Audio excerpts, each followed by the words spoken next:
Se você já está sentindo a recessão chegar no seu bolso, no seu emprego e principalmente na economia, se prepare que 2026 tende a ser o pior ano para a economia brasileira. Não estou falando apenas em cenário de eleições, eu estou falando também da reforma tributária que foi aprovada pelo governo Lula.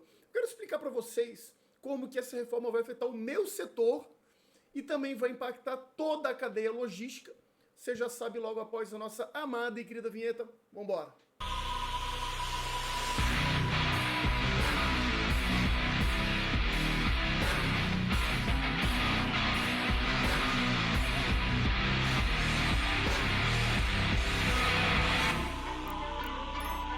Antes de seguir com o vídeo, um recado muito rápido da Oficina Profissional. Se você quer ser meu aluno, entra lá em www.oficinaprofissional.com.br, cursos na área de logística, gestão de vendas e representação comercial. Se você quer procurar uma nova área para trabalhar ou pretende se especializar ou aprimorar, entra lá www.oficinaprofissional.com.br e vem ser meu aluno. Vamos embora. Meus caros, o artigo 82 da Lei Complementar 214 vai causar um estardalhaço no comércio exterior. Vejam só, para quem não sabe, existem duas modalidades de exportação. A exportação que é totalmente essencial para o comércio exterior, porque é através dela que entra boa parte do montante de moeda estrangeira que dá liquidez e força para a economia.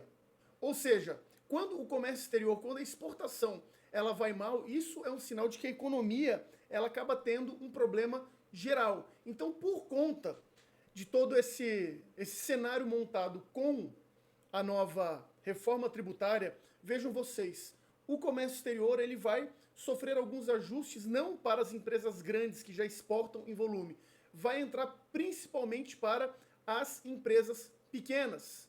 Ou seja, como que isso acontece na prática? É muito simples. Tenta imaginar que várias empresas pequenas têm a sua produção e você, para conseguir juntar essas empresas, você tem uma comercial exportadora ou uma trading. Essa trading ela vai fazer toda a parte de documentação, registro no radar e, por consequência, ela vai pegar um pouco do produto de cada uma, vai consolidar e vai mandar para um importador fora do país.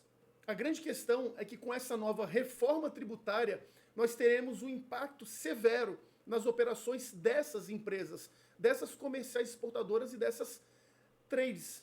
Por quê? Porque obrigatoriamente uma empresa, para poder fazer esse tipo de serviço, ela vai ter que ser enquadrada como sociedade anônima, ou seja, é o fim das empresas limitadas para esse tipo de operação e o pior, o que fere de morte, 90% dessas empresas. Elas vão precisar possuir capital social mínimo de R$1 milhão. Ou seja, fere de morte, literalmente, as empresas menores, ou seja, aqueles microprodutores que conseguem exportar apenas com a viabilidade dessas comerciais exportadoras. E qual que é o efeito direto sentido nisso?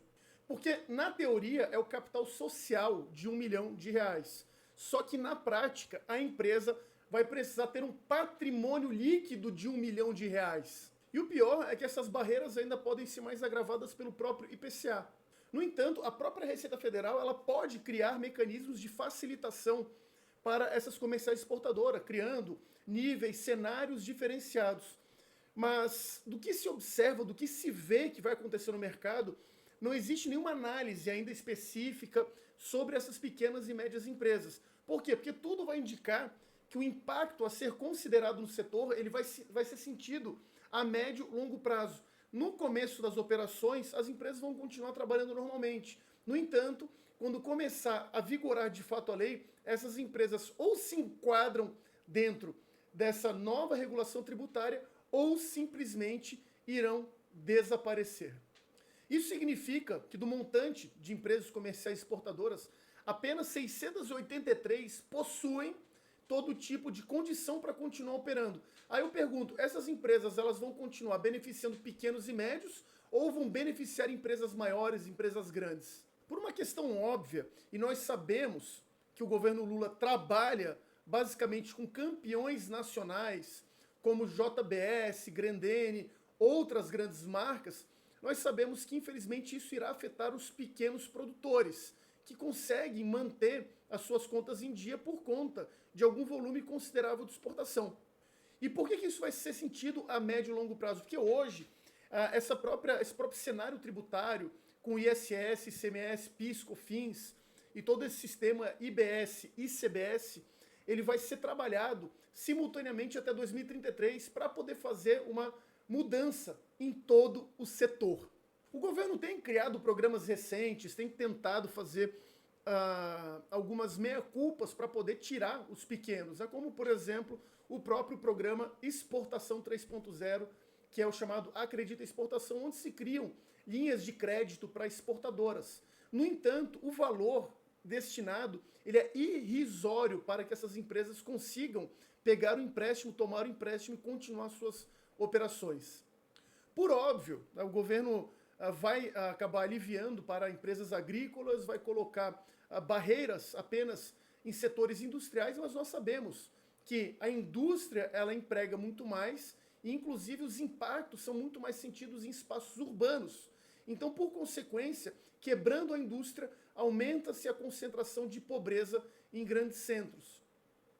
Agora vai caber, principalmente do Congresso, tentar manobrar para fazer com que essa lei tributária, essa reforma tributária não passe. Muitas questões já foram sentidas diretamente pelo próprio contribuinte, como, por exemplo, o falido squale do sistema gov.br, que sempre trava, que sempre falta senha, e também a contribuição, ou seja, a emissão de nota de profissionais autônomos que antes era feito através do site da prefeitura. Agora está tudo centralizado novamente no GovBR, onde você é obrigado a preencher linha por linha e se você errar um percentual de desconto, você toma multa. Vejam como esse cenário ele é totalmente benéfico para grandes empresas, para campeões nacionais. Isso vai acabar causando um efeito no mercado que vai ser sentido muito a longo prazo, que é a quebra dos pequenos e a manutenção de empresas grandes. O que é uma pena, porque existem pautas muito importantes a serem debatidas em Brasília. Nós precisamos, primeiro de tudo, passar a anistia ampla, geral e restrita, e também precisamos fazer com que as empresas brasileiras não quebrem, não entrem em processo de falência. Então, por conta de tudo isso, nós sabemos que o nosso Congresso, infelizmente, está virando uma verdadeira casa da mãe Joana e, na consequência de tudo isso, o povo brasileiro vai caminhando a passos largos para a venezuelização e pobreza do país. En aquella casita que está allá vivió Bolívar recién casado. Esa casita que se ve ahí con 2 balcones. Y ahí lo que están unos negocios. Exprópiese. Este edificio aquí, ¿cuál es? También es un edificio que tiene locales comerciales de propiedad privada. Exprópiese, señor alcalde. Exprópiese. Esta decisión gubernamental recibió el apoyo de un grupo de seguidores de Chávez que se congregó alrededor del edificio expropiado. Aquí nadie se va a morir de hambre. Eso es lo que yo estoy diciendo. Ni tampoco se va a parar. Que lo Eso hace 30 años que estaba desasistido. Ahora se recuperó para el pueblo. Desde 2007, Chávez inició una intensa campaña de expropiaciones en sectores estratégicos. Então é isso, pessoal. Se preparem que tempos sombrios, infelizmente, estão por vir. Curta, comenta, compartilha, se inscreva, toca no sininho. E já sabe, para me seguir no Instagram, meu arroba tá aqui, ó, @BrunoAlemande_. Forte abraço, fique com Deus, até o próximo vídeo. Valeu!